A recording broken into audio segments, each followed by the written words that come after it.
and we'll get started.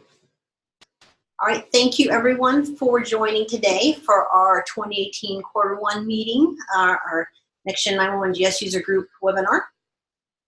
There's the connection information, but I guess if you're signed in and you can hear me, then you must be connected, so great. We'll go ahead and fast forward to the agenda. So we'll follow our usual agenda today, which will highlight the general project updates. I'll cover that, and then Sherry Massey will take over to discuss preparing GIS data for geospatial call routing. Then Kristen Jordan Koenig will discuss the Next Gen 911 Toolbox update. I'll provide just a little quick update on a little minor change in the program portal, and then we'll talk about future submissions, training dates, and all sorts of good things like that at the very end.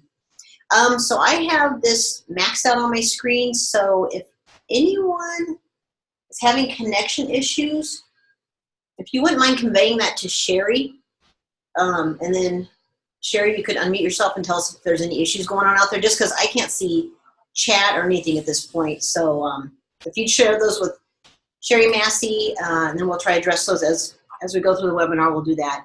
But hopefully everyone's connected and we're good to go. So, okay, so let's get started.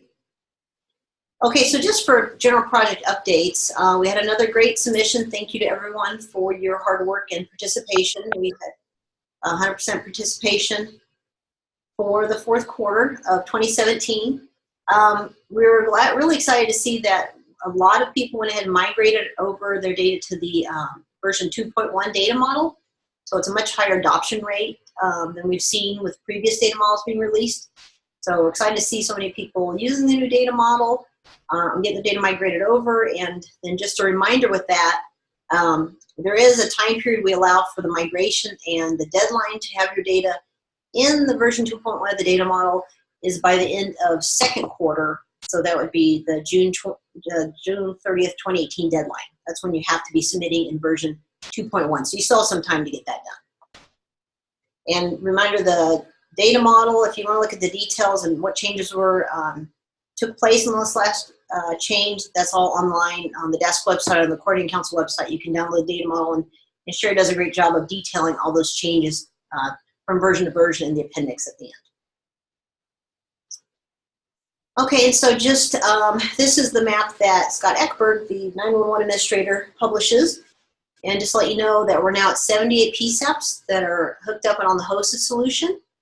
And with a few more coming, I think we'll be, in the coming months, up to about 85, 88, something like that. I think it'll be our final resting number for the number of PSAPs joining the hosted solution. So you can see all the green counties are the ones that are on the hosted solution. The blue ones are the ones that are signed up to migrate over. And the other colors are either counties that have their own solution and will be joining over, or undecided, or going a different route, something in that nature. So pretty much all the green and blue are the ones that will be on the hosted solution.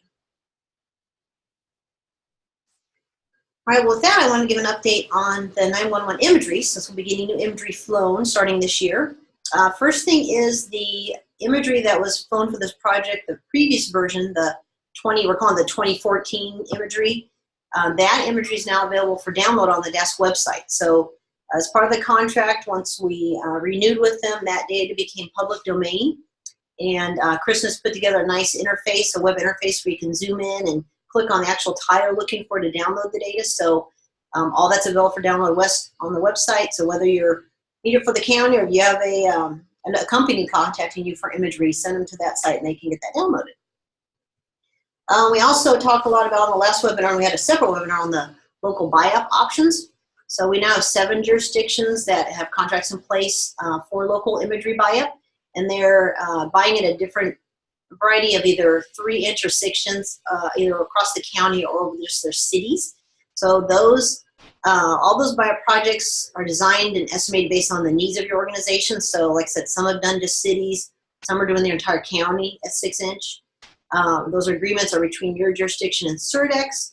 And the neat thing about this is, even if you don't have one in place for this flight season, you could still work on a contract for the 2019 flight season. So even if this year's not possible, next year is a possibility. And they said they would honor those throughout the 3-year contract. So even if we go into the 2020 flight season and you're interested in getting local imagery at a higher resolution, that's still available. So any questions on that, you can, of course, contact me, or I put Tim Donzie. He's our representative at CERDEX. If you want to contact him directly, he could work you up a price quote and discuss the terms, and then he always includes us in the loop on what's going on with that. So just a reminder that that's still an option, and if it's not works for you this year, something to keep in mind for the next couple of years. So we have started flying some imagery. I'll get to that in a minute, but once we do start getting to look at the imagery, this time around, CERDEX has something called CERCheck, which is a web-based image inspection tool. And last time we were on such a tight timeline to get the imagery, we really didn't get that full QA inspection time. We kind of just accepted the imagery, gave them some feedback, and of course they reflew some areas for us, but this time we'll really get to look at the imagery, kind of to inspect it and approve it. So once the imagery is available for inspection, we'll be contacting some local partners to participate in that, which we haven't really been trained on the tool yet, but it looks very simple. Like you log in, you get your assigned area, and then you just pan around, zoom in, do all that, and take a look at the imagery and then provide feedback. So we will be reaching out once the imagery is at the point where it's been processed and ready for inspection. So where are we at with the imagery flights? This is where we're at with our acquisition status. This is as of February 19th. So depending on weather, they might have collected a few more lines beyond this, but they're waiting for a favorable sun angle and good weather conditions and no snow on the ground, all those things factored in. So I think they're actively collecting as they can. And last I heard, they have, I think, 4 planes in the area just waiting for the opportunity to collect this imagery. So they're trying to get as much of the state flown this year as they can. So we started in the southwest, and I imagine they'll continue to migrate probably north before it goes east, but we'll keep you updated on that. No news exactly on when we'll have the imagery to start inspecting it, but I imagine it'll be at least a couple months for them to process once they decide what they've been able to attain this season, and then allow us to start viewing it. So that's very exciting that we've got the imagery acquisition is underway, and we'll have something to look at pretty soon. Okay, so at this point, I'm going to hand it to Sherry Massey. She's going to talk about preparing GIS data for geospatial call routing, and I'm assuming Sherry can unmute herself. Yes, I believe I can. Wonderful. Awesome. So you'll go ahead and go to the next slide. A lot of things have been happening right now with the geospatial call routing, and if you'll recall, in the last quarterly user group meeting, I talked about how quickly people are going to have to be prepared to do this, and we didn't have firm dates, but we're starting to get those.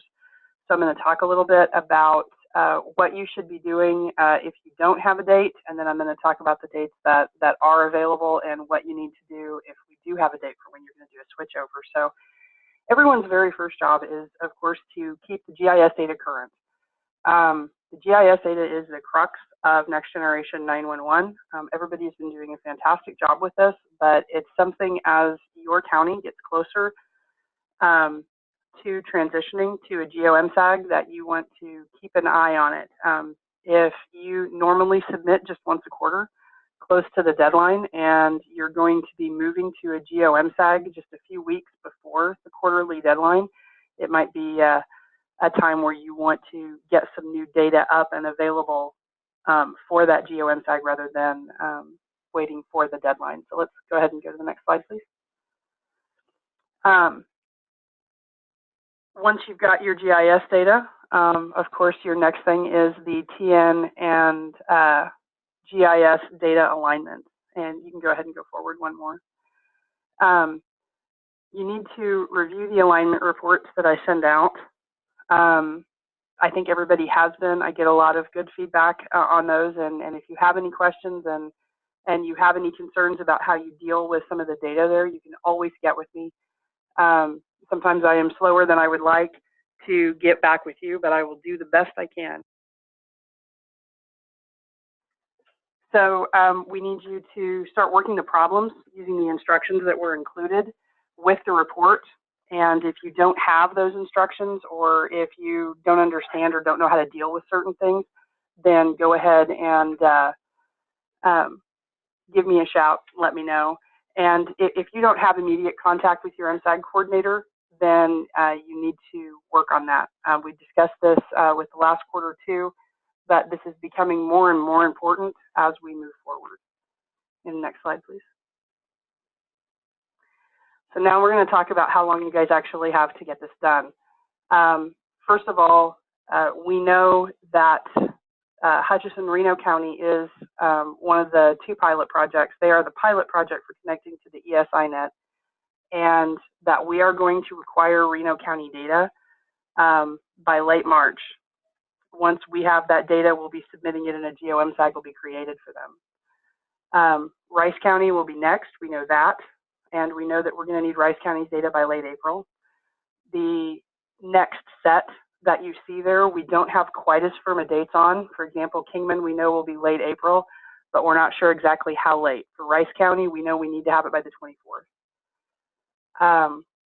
Barton and Harper, Pratt and Stafford, Barber and Comanche, these are all for May, and then Edwards and Kiowa for late May. There will be people that will be early June, mid-June, late June, but we don't have those specific counties yet. So if you could flip to the next slide, I'll kind of give you some groupings there. Could you go to the next slide, Eileen? Thanks. So the next group, the first bullet there is everybody that is going to go what I'm calling next. I don't know who precisely within that group is going to be going in June, July, or August, but absolutely we know that those are the next PSAPs who are going to be moving over. So you need to be aware that you've got that kind of time frame coming up on you. Once everyone in that group is finished, then we will be flipping to the second bullet, to the counties within the second bullet. We don't have a very specific time frame for that, but I am fairly certain that we will be getting to those counties well before the end of this year. Maybe even well before the 4th quarter begins this year. So keep in mind that once these start going, they're going to go fairly quickly. Now the last bullet, these are people who are not currently on the hosted solution or scheduled to come on to the council's hosted solution, and that means that it is entirely a local determination when you are going to come on to an ESINet of any kind. If your county signs up with the coordinating council's hosted solution between now and when we get finished with all of the other counties, you could be dropped in. Really, where you're dropped in that group has to do with where you are geographically and what connections your 911 center has. So there are a couple of those counties on Eileen's original map that she showed. Some of the counties were in purple. Those are counties that have expressed some interest but haven't signed a contract. If any of those counties sign a contract, they will be inserted into this group and not at the bottom.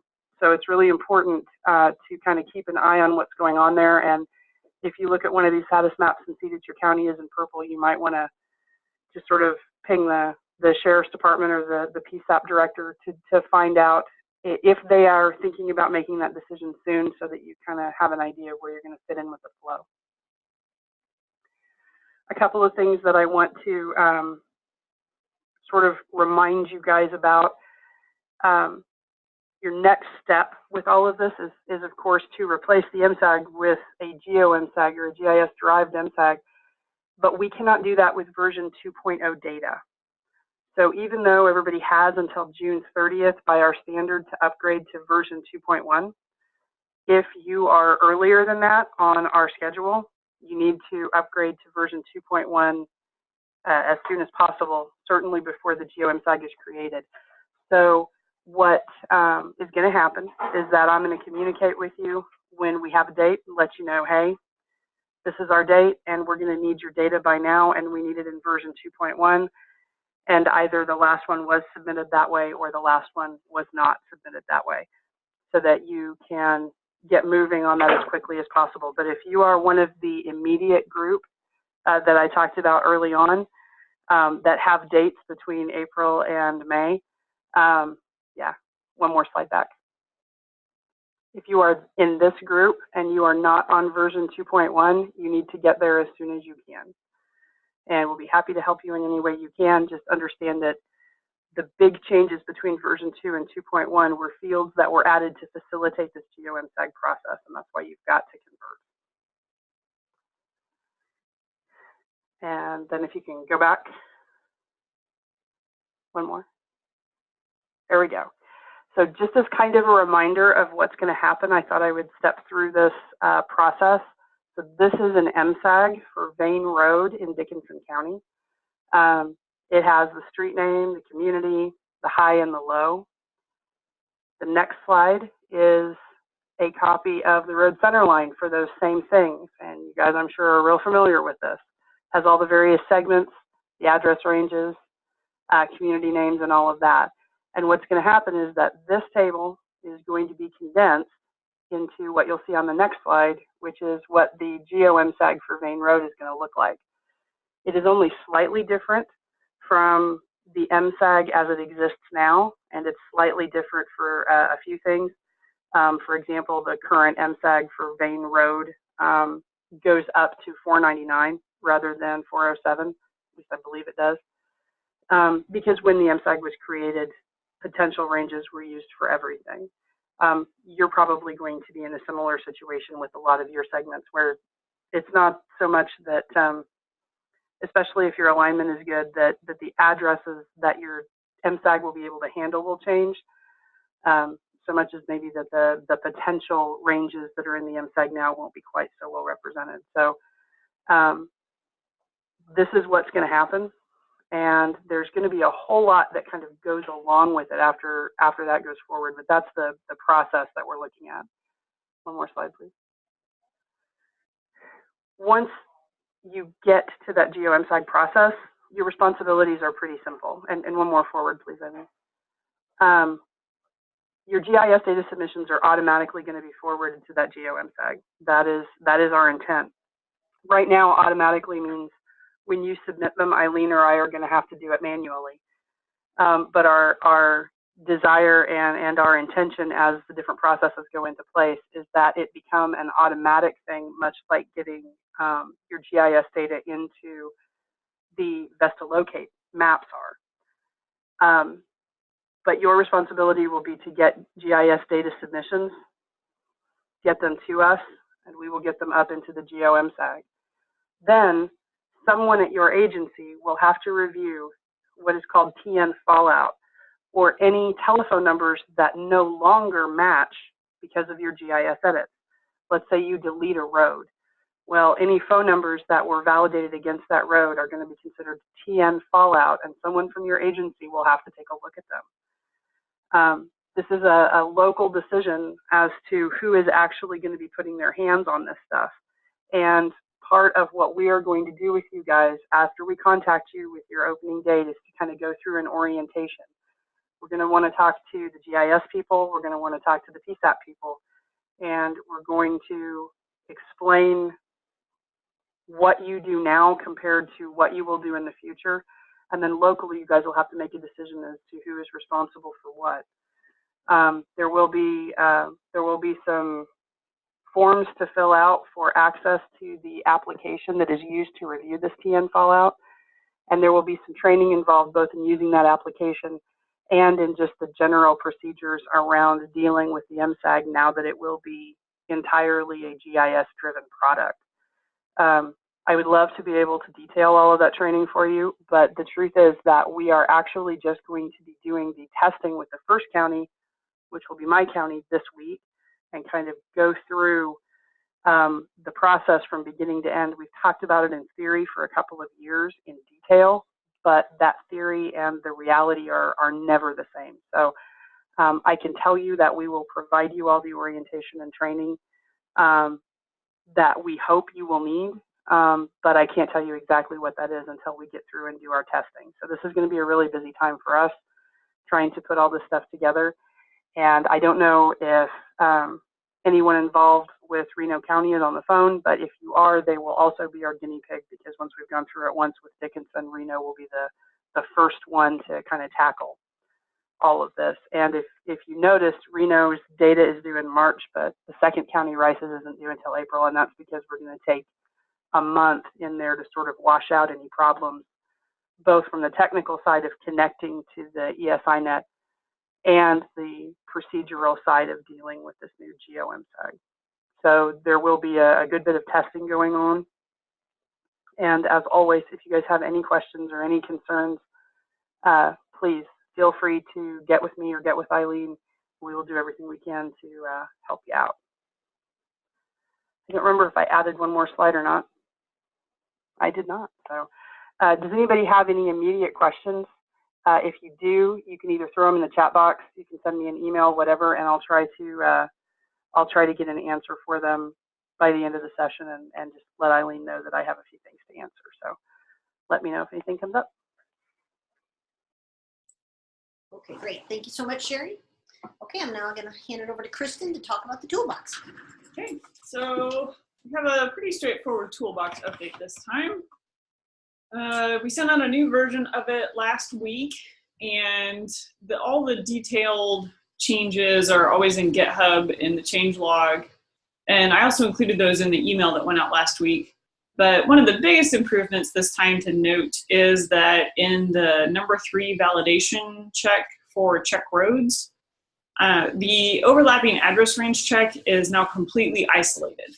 So this lets you check everything else about the roads without having to sink a whole bunch of time inside the overlapping address range check, because that is, by and large, the longest check that we have in the entire toolbox. So now you can check pretty much everything else about your data and isolate the overlapping address range check. So you can run that just when you have time over your lunch break, you know, come back overnight, whatever, and then work on that one by itself. So we still recommend that you run a full check, like the number 9 validation check, before submitting your toolbox, since that's what runs over here. And so that should be good. Hopefully it improves workflow a little bit with what you're doing. But I honestly don't edit NG911 data, so I can project what problems people might have, but otherwise, hopefully this makes it easier, or it might not make a difference at all. Who knows? I did improve a couple things with the speed of the overlapping address range check, so it should be slightly faster. It's about, I don't know, for like a 20-minute county before, it should be about 18 minutes now, maybe, depending on your computer. So it's not shaving off a ton of time, but it's a little bit faster. And big thing, migrating to 2.1. So if you haven't migrated to 2.1 yet, just please remember, we're not hanging you out to dry. There's a YouTube video on doing the migration and a how-to document, and those will go over some of the basics on how you do the migration. But one of the big things is getting your data ready beforehand. It's a lot easier if you've got your ducks in a row, and just a little bit of prep for making things as clean as possible will make the migration much easier as you move forward. So a lot of those are detailed in the how-to document, but you can also check out the YouTube video. And where's that linked? It's on the desk website under the Next Gen 911 initiative link, or on the 911 Coordinating Council's website. Okay. And you can also search YouTube for toolbox time, and maybe stick got a Kansas NG911 in there also, and then you'll see it pop up, hopefully. And looking at future developments on the toolbox, things are in pretty good shape in terms of validation at this point in time. And so we've had a couple users request being able to compare Orion, basically parcel addresses, with the NG911 address points. And this will not be a required check at all. It's just something that possibly could help sync your data better to improve both the quality of the Orion Situs addresses and potentially also your NG911 addresses. If you're going to be referencing a lot of this stuff in local government, it's good if it's all agreeing with one another. And this is really beneficial if there's a good relationship between the data maintainer and the appraiser's office, since I'm guessing, you know, if you're in dispatch and editing NG911 data, you probably don't have permission to go in and change Orion addresses. So, you know, this is really, if it's one of those situations where like your ex-neighbor's ex-cousin's ex-wife is in the appraiser's office and there's bad blood, maybe don't even bother. But, you know, if there's a good relationship and you can communicate about data edits pretty well, you could sync up your data better. So hopefully that'll be coming out in the next few months, but definitely not required. Definitely focus on converting to 2.1 first and getting all the geospatial call routing, MSEG stuff ironed out. That is high priority. This is totally optional if it would benefit you when you have time and the appraiser has time. And that's not in the toolbox yet. It's coming. No, this is a future development. I haven't even written it yet. So we're still working on it. Mm-hmm. And that's what I've got. Well, and the idea behind the address check has come from not only the GIS side, but also the appraisal side, in an effort to try to improve their addresses, how they're inputted into Orion. So I thought at least we'd provide the tool, since Kristen does such a great job of working out the coding on how to do all this nifty comparisons. So if people want to do some more data cleansing, it's a nice way to kind of compare the two address data sets. So, okay, so just really kind of a quick update on the program portal. We recently had a county who's on the hosted solution asked if they could add an additional optional emergency service boundary layer to their Vesta map. So to do that, we had to rearrange a few things on the portal and then the scripting behind the scenes to accommodate that. So as a result, you will now see that when you go to make a submission, emergency service boundaries is now combined all into one category. And that is so that as those optional layers might grow, Kristen's scripts now just trigger and look for those optional data layers. And if they're there, they'll go ahead and she'll validate them and go and process them out so I can put them in Vesta locate. So that used to be separated out when you did a submission. It would have changes for EMS, fire, police separately, but now it's all combined. Even if you combine in your geodatabase or separate them out, either way, this will look from all, however you organize your data. So for the PSAP that asked for this, we went back to the data model, and it was very nicely described on how to accommodate these additional ESB layers. So the main thing is, if you want to include an additional ESB layer, in this case it was a rescue layer, they needed to start seeing those boundaries on their map. This information is detailed in the data model in section 5.3. So it says that you can name optional ESB layers as you want, but they have to start with the prefix of ESB underscore. So that's the criteria we need for it to be named, and that way when you submit that information, Kristen's scripts will also catch it and process it out for Vesta. So, the script will not process just any old ESB underscore prefix layer. Right now, the only approved ones to be processed through Vesta are the fire, ESB, and law and rescue. Okay. So if you want to lobby super hard to get something else in there, contact Sherry and Eileen about that. Well, and the reason, since we're maintaining, as we said, 78 templates, and that's still growing at this point, we tried to keep the templates pretty basic and consistent.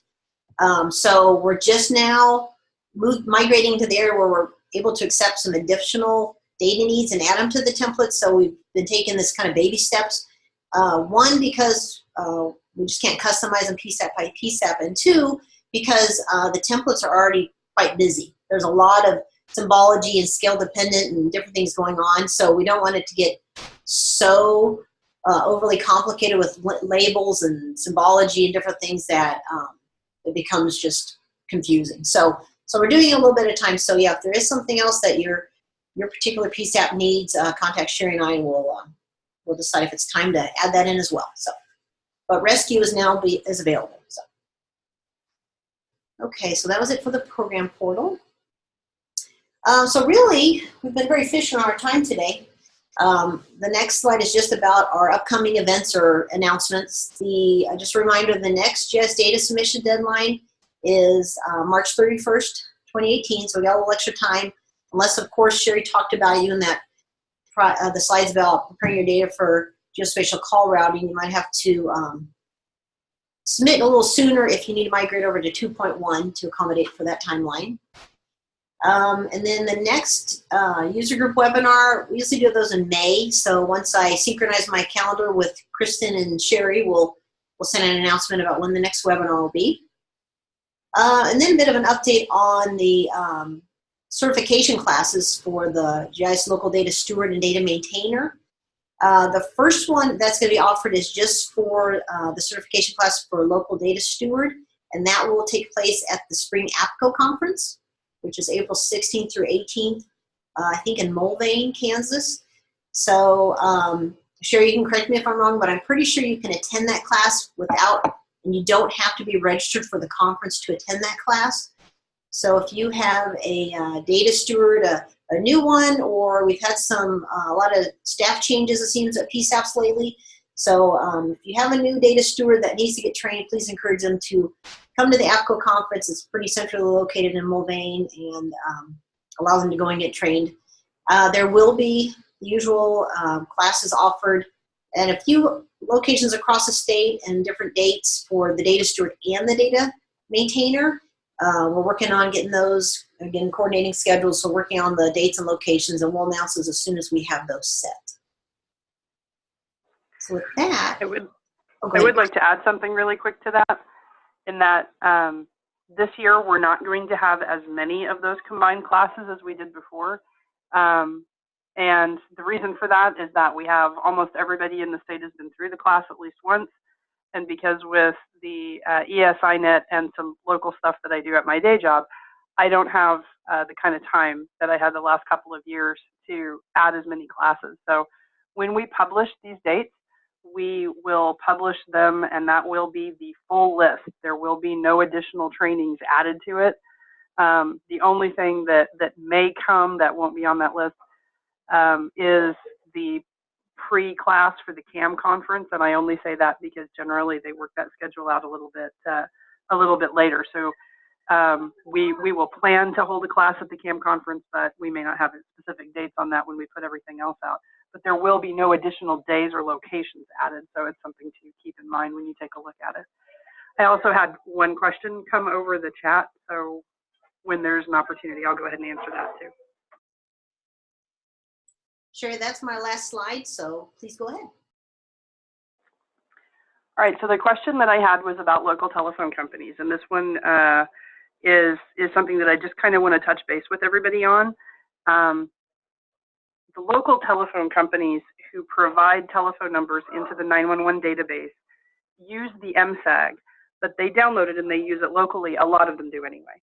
So when we make this big change for them, we need to let them know that the MSAG has shifted so that they can go and get the new one and make sure that they're working off of the newest information. Now, I'm going to be working with AT&T and West Safety Services, who's the other company involved in this, to make sure that we get the names of the telephone companies that are involved so that we can try to notify them, hey, this county has switched over, their MSAG has changed, you may need to grab it again. But it's important locally too for you to have a good relationship with those local phone companies, because it is between you and them to make sure that the addresses are right and that the telephone numbers are well dealt with in the data. So it may be something to keep in mind for you as well, that when you do this transition, maybe a good idea just to touch base and say, hey, I'm the GIS person. Who would you like me to talk to there when I run into trouble, things like that. Just wanted to throw that out there. Okay, great. Thanks, Sherry. It looks like we had another question from Kimball Mapping about, and if you want to unmute yourself, whoever's on for Kimball Mapping, to discuss this question. You said when downloading 911 data from the portal, oh, no mic, okay. Is there an option to receive the data in the actual data model format? So when someone submits a data request through the portal, it's processed out, and it asks you if you want it in shape or geodatabase format. So, well, I guess is the question more if you want it inside, like with the NG911 geodata set, so things are grouped like that. yes, Okay. we're doing this via chat. So we did it. Keep in mind that that data, the way it processes out, is going out to anyone who makes a data request. So we'll look at that. It's a little challenging if it's like for a specific county, just one county, we could potentially do it. The trick is that like by the time the request gets to the portal, we process those off statewide aggregated data. And so we're already a couple steps away from the NG911 data format at that time, because we have to manipulate it and add certain other fields for VESTA purposes and for some of our own purposes. So like we have to add a state unique ID, just in case there's any unique IDs that overlap between PSAPs. So it depends. I mean, like I can add in there to, put certain things inside a a featured data set at that point. Mm-hmm. It's up for discussion, but yeah, we'll talk about this because it kind of depends on how the request comes through, like Kristen described. So maybe we could add another option that you could check at the request that would kind of specify how you like to obtain that data. So well, just as long as it can never be completely identical because of the fields that we have to add if you want multiple counties worth of information. Right. So we'll take this to the whiteboard. Yeah. we'll definitely take this under consideration, but at least now you better understand from our point of view how it's being processed and why it changes a little bit. We're not literally just copying the most recent submission to give to someone when they submit a request. So and so that actually segues to something I can bring us since we have a little time here. Thank you everyone we've had several requests lately, and as you know, if we get a request and it comes from a government agency, we go and process those out, meaning if it's a state or local, like your neighboring county is looking for the data for their own internal purposes, we go and process that out because that falls under the MOU according to the 911 Coordinating Council. But I have sent a couple out recently from private companies looking for data, and so I appreciate you going to the portal and approving or denying those requests, and so I can share that data with them. And I will just be quite honest, everyone who is able to use the data is just overjoyed with the opportunity because they know it's really great quality data and it's improving the accuracy of things they're doing for their organization. So no matter what you choose or how you answer that question, thank you for going into the portal and answering those. So we try to change the request a little bit so that we're giving the requester a little more room to add more information, because I always get questions back that people say, well, who is this and what do they want it for? And I really don't have more information than what they've provided, so we're trying to encourage them to provide more information so you're better informed so you can make your decision. So, but as always, if you have questions when those go out, please let me know and I'll try to get more information for you. So with that, we are under our hour. If anyone, we do have some time for questions and answers at this point. We just had a thank you from a company who did request the data, actually. Thank you for everyone who did approve that data. They found it very useful to use it. So at this point, I mean, I know it's we've got 53 participants, so if anyone would like to unmute themselves and ask a question, we can allow a few minutes for that. So I'll pause here for a minute to see if anyone else has any other questions to chat, or if you want to unmute and ask a question.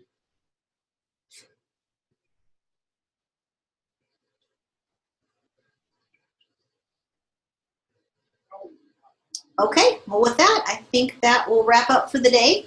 So I appreciate everyone joining us and appreciate the chat and input you have. And as always with these webinars, this is about making sure we're telling you what we know and you're asking the questions that you have about the project. So if in the interim between the webinars, if you're like, boy, on the next one, could you really talk about this? Please feel free to contact Sherry or I, and we'd be happy to work that into the agenda for the next webinar. So, all right, with that, thank you again for joining us. There's another chat question. Oh, okay, I'm sorry, I didn't see that. Okay. Does the state impose any restrictions on data requests through the portal? No, at this point, we are simply facilitating the data request, so anyone can request the data. Just how that's distributed, or if it is distributed at all, is based on their organization. So, like I said, if it falls under the MOU and it's a state or local government, they are allowed to use it, and we go and distribute that data. If it's anyone that's non-governmental, that is just processed. We send that out to the PSAPs for your approval or not. So, so it's not really, there's not really any restrictions on who can request it, because we are just, quite frankly, at the point where we're making national news at how well Kansas is doing with our GIS data and the Next-Gen 911 project. So we've gotten a really good reputation, so people kind of know that we have really good data. So we feel that the best we can do is allow people to request it, and then allow the local PSAPs to still have control over whether or not it's distributed. So does that answer that question adequately? Okay, super. I guess the only restriction is they have to register on the portal. That's the only hiccup. They have to register, so we know who you are and, you know, your organization and things like that. So that's really the only requirement. You know, at least tell us who you are. less Russian hacking. Yeah, exactly. Shoot. Okay, anything else? All right, well, thank you everyone for your time. I appreciate your participation, and we'll send an announcement when the next webinar takes place. So I hope everyone has a great day. Bye-bye. Bye-bye.